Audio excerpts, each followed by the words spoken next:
Ya, halo malam Kevas. Ya, tunggu beliau untuk join. Ya, halo Kevas Halo Evander. Ko Sorry, Bernard. bukan Kevas Alexander, tapi Kevas Evander. Yes Ko, halo Misspelling Ko. nih. Sorry, halo apa kabar Kevas? Sehat-sehat Ko. Ko Bernard gimana Ko di sana Ko? Oh, sehat selalu.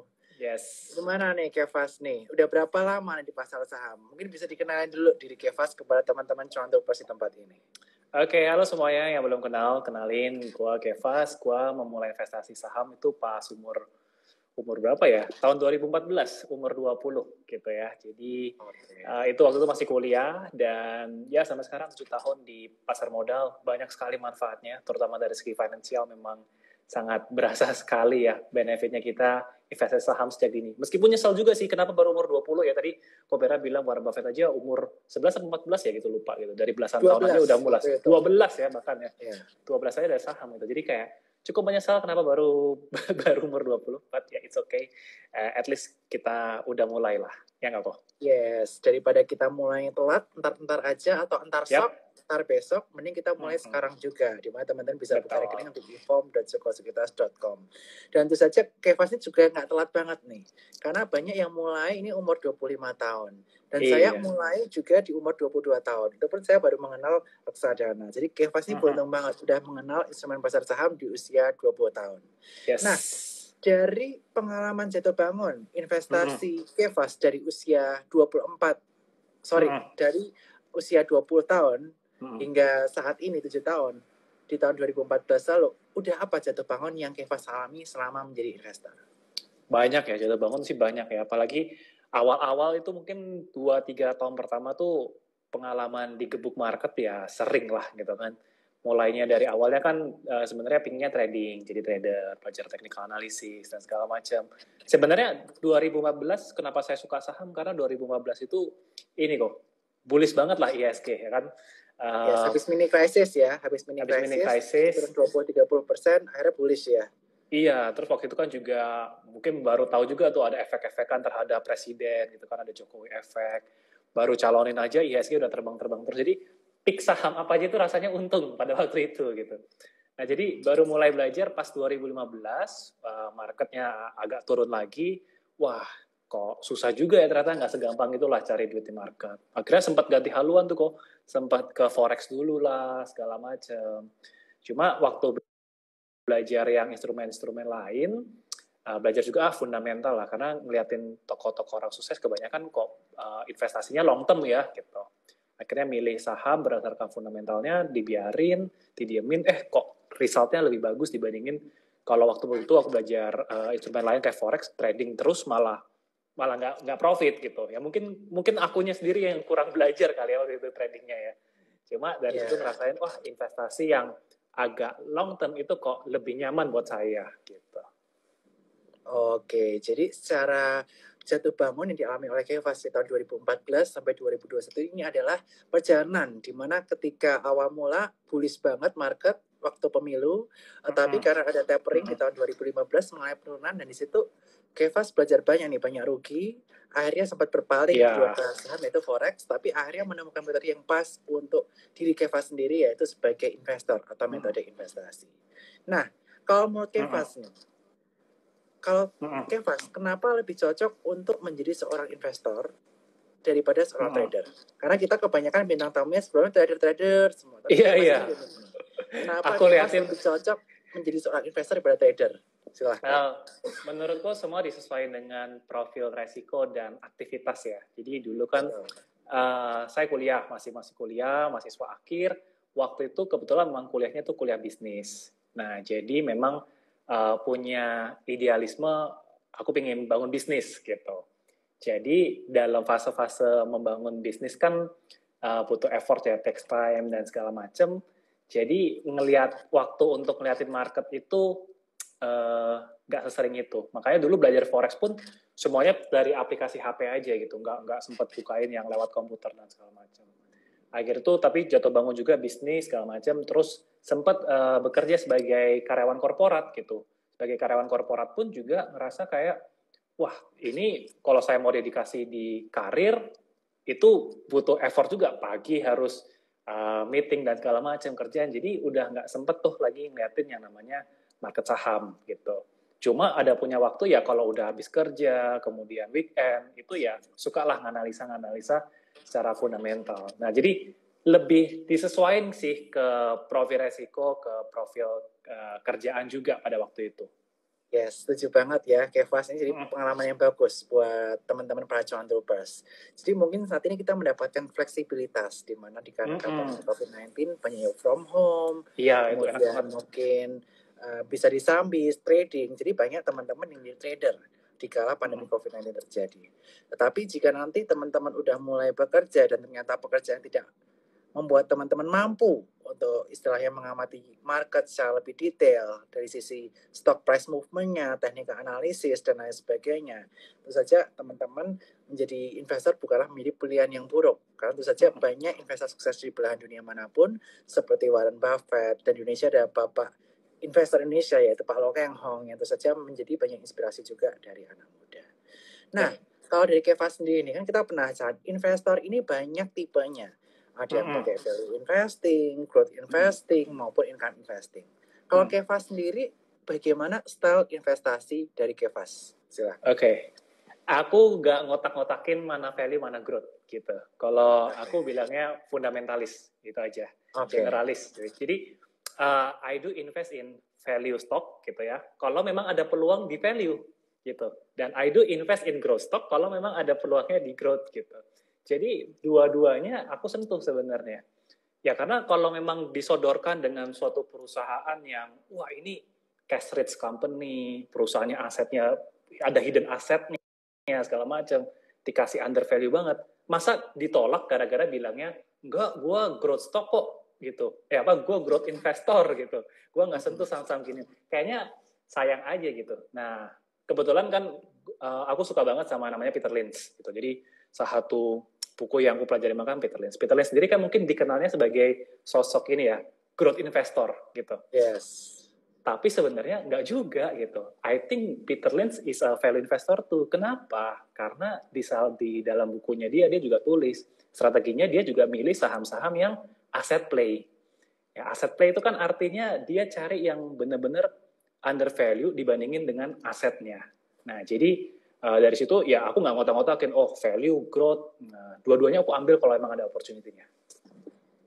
Gitu kok. Yang penting fundamentalnya kuat. Gitu. Jadi istilahnya Kevas ini seperti Peter Lynch ya, tidak hanya growth tetapi juga value, tergantung saat itu yang lagi main apa ya gitu istilahnya ya. Betul. Yang lagi tren di mana. Nah, kita pengen tahu nih, kalau untuk saham-saham value yang Kevas pilih, itu harus memenuhi kriteria apa? Ini menarik nih, supaya teman-teman di sini juga paham bagaimana melihat kriteria suatu saham yang dipilih oleh Kevas juga. Untuk saham yang value dulu ya? Yang value dulu. Kalau value, pertama harus tahu hidden assetnya itu apa. Jadi misalnya mungkin cerita kasus waktu itu tahun 2020 saya pegang Harum gitu ya.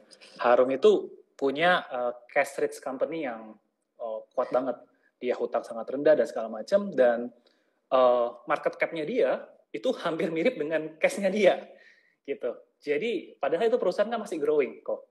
Ya kan? Jadi pasti akan bisa generate cash lagi. Nah, jadi dari harga market cap yang hampir mirip dengan jumlah cash yang dipegang, itu salah satu value. Kayak gitu. Jadi harus tahu dulu nih hidden assetnya itu apa. Gitu. Baru lihat juga valuasinya murah nggak gitu. Atau mungkin bisa juga berangkat dari valuasi sih. Kadang kalau value mungkin kita pakai screener segala macam, cari yang PE di bawah 5 kali, EV itu EBIT di bawah 5 kali. Tapi nggak semerta-merta, kalau di bawah PE langsung di PE di bawah 5 langsung dibeli. Ya kita kan harus gali dulu nih perusahaannya apa dan segala macam. Kalau memang ada prospek pertumbuhannya bagus juga, itu peluang menurutku di value.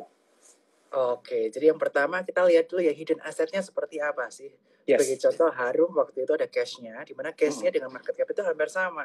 Tentu saja cash ini bisa dipakai untuk generate hal yang lain. Dan ternyata tebakan dari Kevasi benar, dipakai untuk akuisisi perusahaan nikel. Yang mana dia bertransformasi tidak hanya menjadi perusahaan batu bara, tetapi juga memiliki nikel. That's the really good story dari Kevas ya, dan tentu saja ini cash menjadi salah satu indikator yang menarik juga untuk kita perhatikan. Selain tentunya sebagai value investor, kita perlu perhatikan PE, EV/EBITDA. Seperti yang Kevas sampaikan, Kevas juga memperhatikan mereka kalau bisa di bawah 5 kali ya, itu akan masuk screeningnya dari Bro Kevas. Kalau untuk price to book value, Bro Kevas juga memperhatikan atau enggak nih? Oh iya, jadi ya PE dan PB kita combine, tapi ada ya dua-duanya bisa kita combine sih. Kalau PB mungkin di bawah 0,7. Oke, PB di bawah 0,7. Menarik. Kita dapat ilmu nih. Jadi teman-teman jangan lupa nanti lihat lagi IGTV-nya di Joko Sekuritas, di replay lagi untuk screening saham-saham yang value. Dan sekarang yang kedua nih, how to istilahnya screen saham-saham yang kaitannya mengenai growth nih. Aku juga penasaran nih. Kalau growth ya selalu dari historical CAGR-nya dulu sih pertama. Are they consistently making profit pertama, ya kan? Terus dari segi revenue juga minimal 5 tahun kalau bisa sih double digit ya, di atas 10%. Nah, kalau memang sudah consistently 5 tahun double digit secara CAGR, baru kita finding the next story. 5 tahun ke depan lagi bakal ada apa ya? Gitu. Karena kalau aku lebih milih sukanya gini kok, historicalnya bagus, terus ketambahan prospek yang bagus gitu. Nah, kadang kalau dibilang wah prospeknya sekarang ini bagus, tapi historicalnya nggak menunjukkan hal itu, aku jadi agak nggak terlalu milih saham-saham yang begitu. Gitu. Jadi harus ada historisnya dulu, bagus, supaya agak lebih tenang juga, baru cari prospeknya apa. Kalau dari itu, yang pertama jelas tadi revenue growth, net profit growth, sama mungkin return on equity ya. Jadi return on equity juga harus growing. Mungkin orang bilang oh harus di atas 10% gitu. Tapi kalau aku lihatnya harus growing dari tahun ke tahun sebelumnya. Gitu. Oke, jadi yang pertama kita perhatikan dari komponen annual growth untuk revenue top line-nya, kemudian net profit bottom line, dan juga dari return on equity-nya. Kita pastikan dia terus bertumbuh dari tahun ke tahun. Dan selain itu kita juga proyeksikan apakah bisnisnya ke depannya ini akan bertumbuh lagi atau tidak, ada potensi terdisrupsi atau tidak. Kalau masih potensi bertumbuh, ini akan menjadi pilihan yang menarik. Nah ini contohnya itu mungkin MTDL ya. MTDL kita lihat itu benar bagus. Tahun ke tahun itu dia juga growth-nya cukup menarik sekali. Kaitannya mengenai bottom line dan historinya juga udah bagus. Historisnya bagus banget.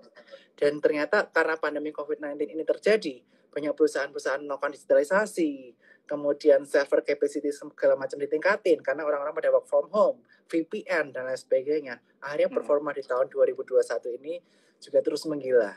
Ini sebagai salah satu contoh growth stock-nya nih. Wah, mantap banget nih, Bro. Nah, kalau untuk dari growth investingnya sendiri, Bro melihat top down analysis juga nggak, Bro? Untuk melihat sektor apa yang berpotensi bertumbuh ke depannya dan mana yang mungkin terdiskusi?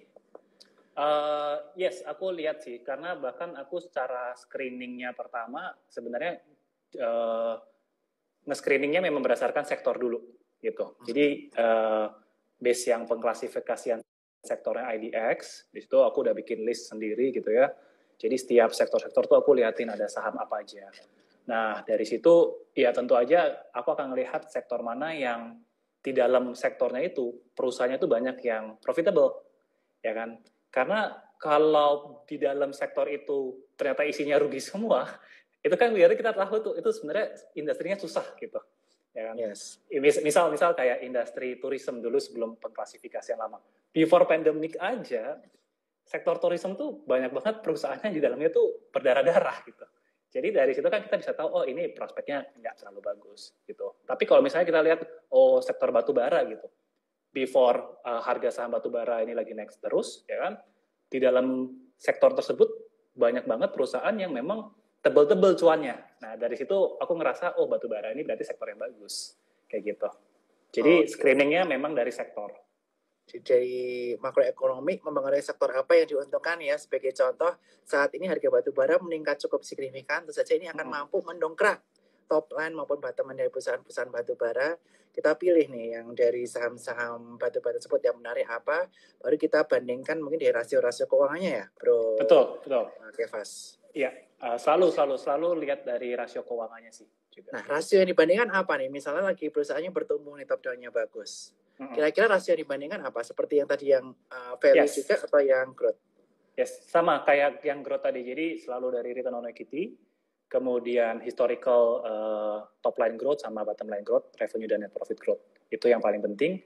Kemudian ya beberapa rasio lainnya kayak asset turnover, profit margin, itu juga diperhatiin sih. Oke.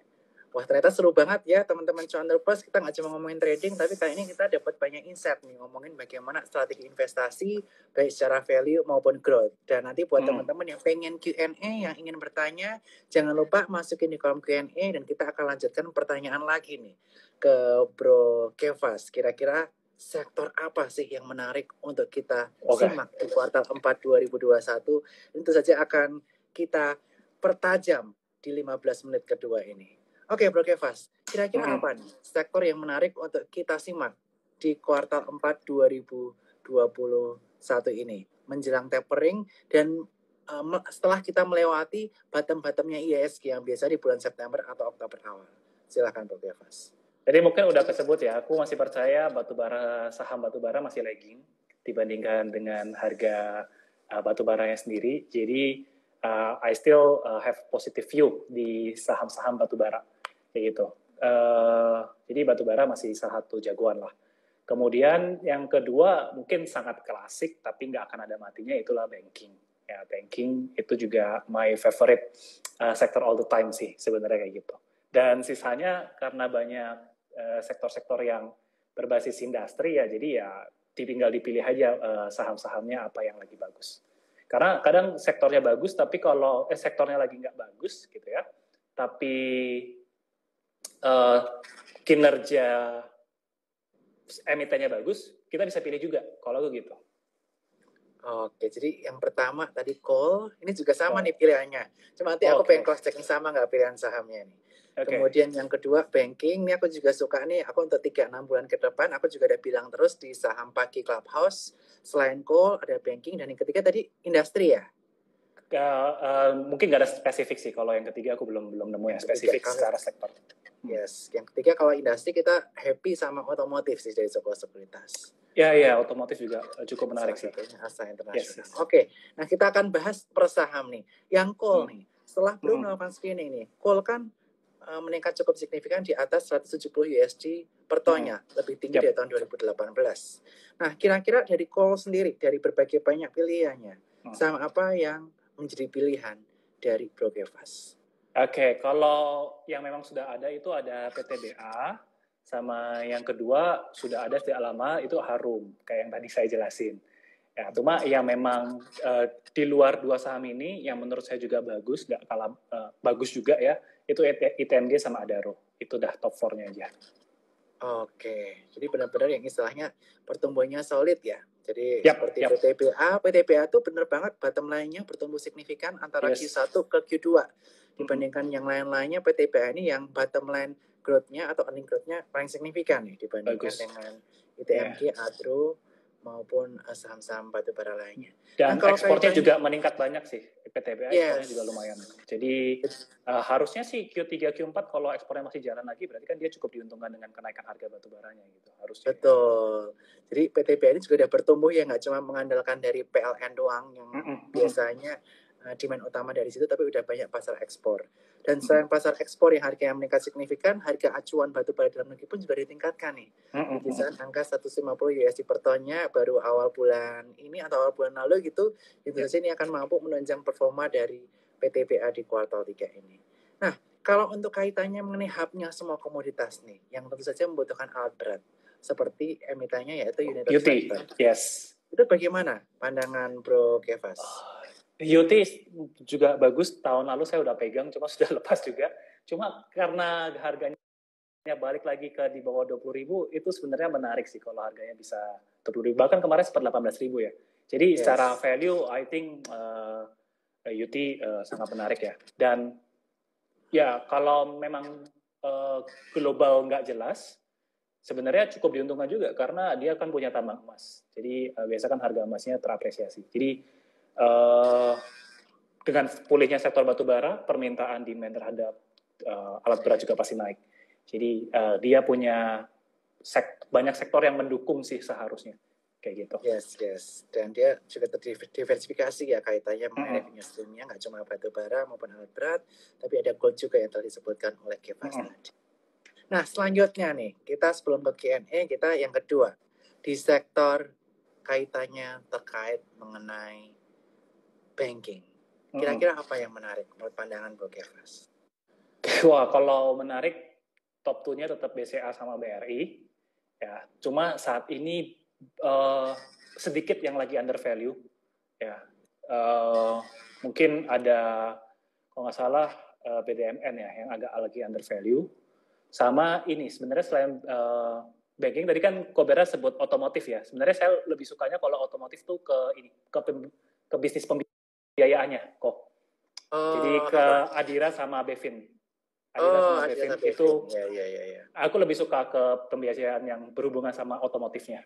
Tapi itu I agree sih, otomotif mungkin harusnya pulih. Dengan pulihnya juga COVID-19, orang-orang juga harusnya udah bisa bayar kredit lebih lancar dan segala macam. Karena dua segmen ini kan lagi terpuruk kan tahun lalu kan, pembiayaan ya ADMF sama Bevin. Jadi harusnya ini ceritanya masih bagus sih buat Bevin sama ADMF. Gitu. Oke, jadi tadi kita bisa lihat sektor perbankan ada BCA, BRI, kemudian ada Adira dan Bevin dari Multi Finance. Nah, kemudian kita kan belakangan ini dihebohkan dengan saham-saham kaitannya mengenai bank digital, kemudian kaitannya mengenai corporate action yang mereka akan melakukan right issue dan lain sebagainya. Nah, kalau dari sudut pandang seorang investor nih, kalau trader kan kita kan just follow the trend, breakout kita ikut masuk, patah trend kita keluar dan lain sebagainya. Kalau pandangan seorang value investor atau seorang growth investor atau seorang fundamentalis, bagaimana kira-kira pandangan terkait mengenai saham-saham digital ini, terutama menurut Bro Kefas? Silahkan. Yes, tentu prospek ya menarik ya. Cuma kalau secara prospek pasti in the end mungkin hanya top 3 aja yang akan bertahan di kemudian hari kalau jangka panjang. Cuma kalau untuk short term manfaatin momentum, menurut saya sih sah-sah aja ya. Karena balik lagi corporate action juga termasuk bagian dari fundamental kan sebenarnya. Perhitungan trade issue itu kan juga perlu ilmu fundamentalnya juga. Nah, jadi boleh diperhatikan memang saham-saham yang lagi ada corporate action-nya gitu. Nah, kalau untuk red issue sendiri karena lagi marak red issue ya. Kalau aku lebih suka saham-saham yang lakuin red issue itu yang jumlah dilusinya banyak kok justru. Oke, kenapa? Ini unik nih. Karena itu artinya penambahan modalnya besar. So, itu akan punya cerita yang baru berarti kan secara bisnis. Jadi bisnis lamanya udah bakal gun sebenarnya gitu. Even kalau ada saham yang terdilusinya lebih dari 50%, itu berarti penambahan modalnya itu bisa di atas 2 kali lipat kan dari modal yang sekarang. Kayak gitu. Jadi, right issue aku cari yang dilusinya besar gitu. Kayak sebenarnya belajar juga dari kasusnya Arto aku nggak ngikut ya, honestly, cuma belajar kok itu kenapa ya Arto kok bisa naik segala macam. Oh, corporate action-nya, right issue-nya modelnya seperti ini, seperti itu. Dan ya kita juga harus tahu kalau dari fundamentalnya harus tahu ekosistemnya siapa ya. Ekosistemnya siapa, karena itu yang paling penting sebenarnya. Oke, dan tadi emang hari ini ada satu saham yang ARA ya, itu BBHI ya, itu kaitannya mengenai right issue juga yang ternyata jumbo sekali di atas 20 triliun. Kemudian BBB juga akan rencana right issue, tapi belum ada informasinya ya. Nanti kita akan update di saham pagi. Dan juga kaitannya mengenai BABB atau Bank Motion itu di kisaran area 4,5 triliun penambahan modalnya. Nah, kalau untuk BRI sendiri bagaimana nih? Ini kan Bank Sejuta Umat dan tentu saja tadi juga masuk rekomendasi dari Bro Kefas. Akankah BBRI ini right issue yang layak untuk tebus di harga 3.400? Layak, kalau aku bilang layak, karena kebetulan aku bikin YouTube-nya juga kok tentang BRI. Oh wow, boleh ya nanti ditonton ya di YouTube Kefas. Yes, kalau belum nonton ditonton. Karena menurut perhitunganku 3.400 tuh valuasinya di kisaran 1,7 sampai 1,9 kali PBV. So I think mungkin nggak murah ya, tapi menurutku wajar. Nah, jadi buat teman-teman yang punya average belinya itu waktu beli di atas PBV 2 kali ke atas, ya ini dikasih kesempatan nih buat nebus di harga yang lebih murah valuasinya gitu. Jadi boleh dimanfaatin. Tapi kalau misalnya teman-teman sudah punya saham BRI dari lama gitu ya, belinya juga di valuasi yang lebih murah daripada saat ini, ya nggak usah ditebus juga nggak apa-apa menurutku. Karena belinya jadi beli di harga yang lebih mahal kan secara valuasi. Jadi posisi menentukan action gitu. Posisi menentukan action. Posisi menentukan action, tapi kalau untuk average up juga nggak masalah ya bro. Nggak masalah sebenarnya. Karena BRI ya prospek sih saya yakin masih sangat besar lah gitu. Yes. Oke. Selain valuation-nya memang lebih murah daripada BCA ya, dia juga memiliki growth yang luar biasa dan ekosistem yang udah dari Sabang sampai Merauke, semua provinsi ada, semua kota dan kabupaten ada. Nah, cuma mungkin aku tambahin sedikit kok. Yes. Mungkin yang pertanyaannya, kalau belum punya gimana, ya kan? Kalau belum punya, menurutku nggak usah maksain untuk beli BRI demi dapat right issue, karena nggak terlalu menarik, ya kan?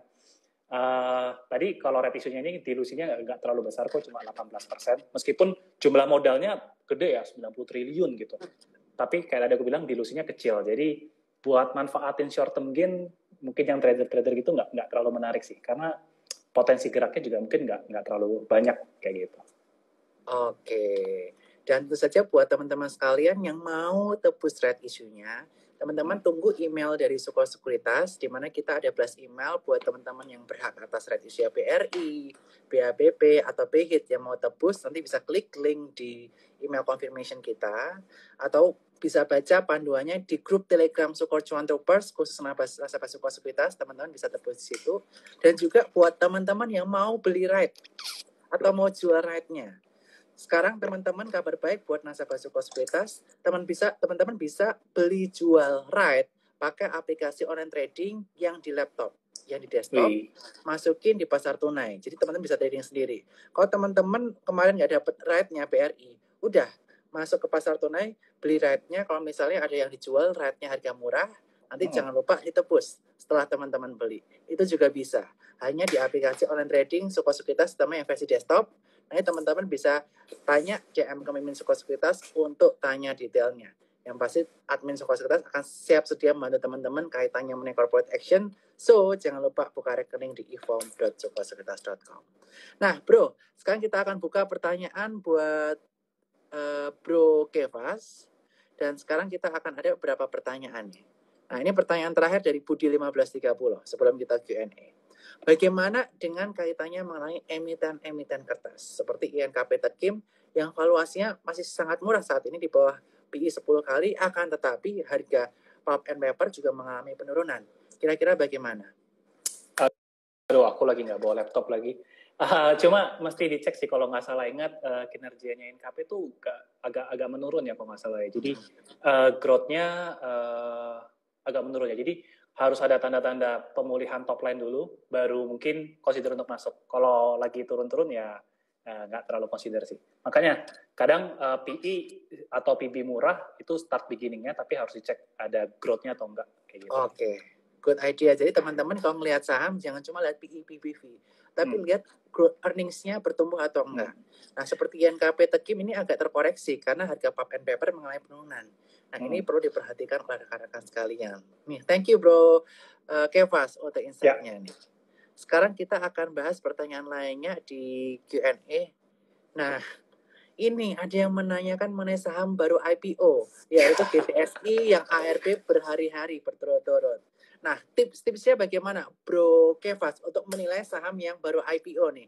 Karena saat ini banyak istilahnya nasabah-nasabah retail yang karena lihat saham IPO biasanya arah-arah mereka akhirnya pengen beli. Yeah.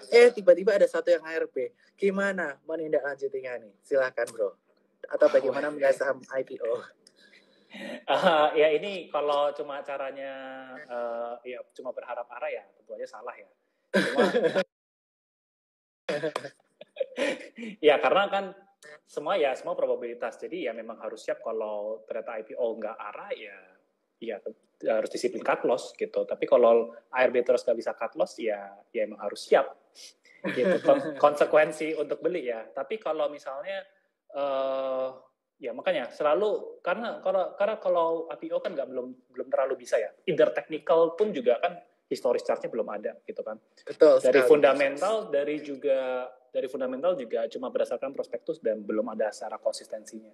Jadi memang aku nggak terlalu ngikutin saham-saham IPO sih sebenarnya, kecuali udah jalan minimal setahun di pasar atau di market, mungkin menarik kayak gitu.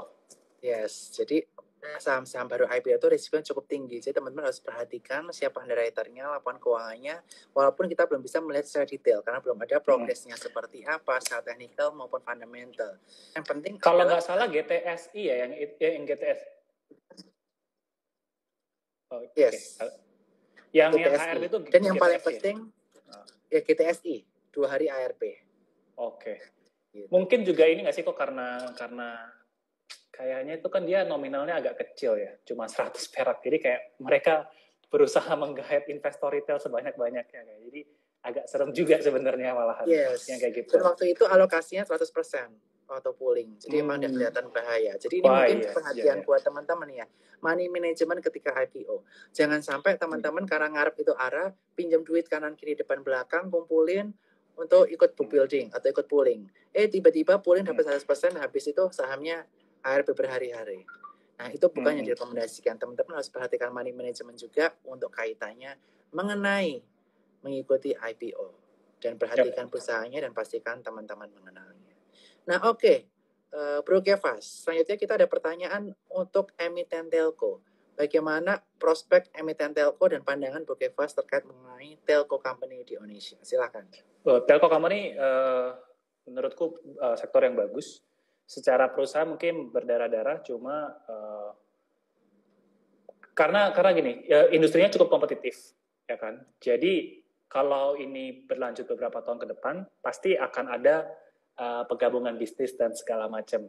In the end lagi, pasti balik-balik top 3 lagi. Biasanya kan kayak gitu, top 3 company aja. Nah, jadi telekomunikasi menurutku sektor yang bagus.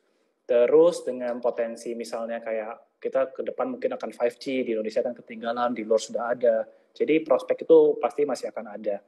Dan kalau dari telekomunikasi sendiri, aku lebih suka yang bisnisnya lebih pasti. Kayak misalnya menara telkonya gitu. Misalnya Tebik, TOWR. Itu 2 perusahaan menurutku lebih diuntungkan daripada competition yang ada di provider kayak ISAT, Excel, atau Telkomnya gitu. Jadi kalau telekomunikasi aku lebih suka ke sektor towernya gitu. Karena dari segi profitability itu juga lebih cuan-cuannya lebih tebal semua itu. Yes, betul. Karena kan tidak ada istilahnya price war ya. Kalau price war kan ini benar-benar terjadi telco company sehingga tentu saja profit marginnya cukup tipis untuk perusahaan-perusahaan tersebut. Berbeda dengan telco yang banyak istilahnya didominasi oleh beberapa player saja, sehingga mereka istilahnya untuk pendapatan dan juga earnings memiliki profit margin yang tebal, sehingga berdampak juga kalau kenaikan tower yang disewa berdampak terhadap bottom line-nya. Seperti itu, teman-teman. Benar, kecuali kalau Telkom ya mungkin kecuali ada satu misalnya kayak apa sih kemarin yang 5G lelang ya, apa sih? Ya, lelang tender. 5G. Ya, lelang 5G. Jadi harus ada ini competitive advantage-nya dibandingin kompetitor lain. Kalau ada yang dapat memang hak eksklusif tuh lebih enak kayak gitu. Karena kalau enggak semuanya akan berlomba-lomba ngejar kue yang sama. Ya akhirnya itu price war gitu. Yes. Ini silahkan komen nih, siapa yang tahu yang waktu itu menang tender siapa nih. Jadi nanti kita akan kirimkan hadiah dari sebuah sekuritas berupa merchandise menarik dari Boris ya. Jadi admin jangan lupa merchandise menarik dari Boris nanti akan kita kirimkan. Hadiah seperti apa, surprise. Nanti teman-teman story yang dapat hadiah. Tulis emiten apa yang mendapatkan menang 5G di Indonesia belakangan ini. Atau DM Mimin. Oke. Selanjutnya, kaitannya mengenai sektor properti. Bagaimana pandangan Bokevas terhadap sektor properti? Properti juga nggak akan ada matinya, cuma karena bisnis ini cyclical, jadi kalau ini mainnya kayak tadi, ini mainnya mesti value investing, gitu, mainnya mesti value play, nggak bisa growth kalau properti gitu kan. Jadi you must know the real asset value-nya berapa, gitu.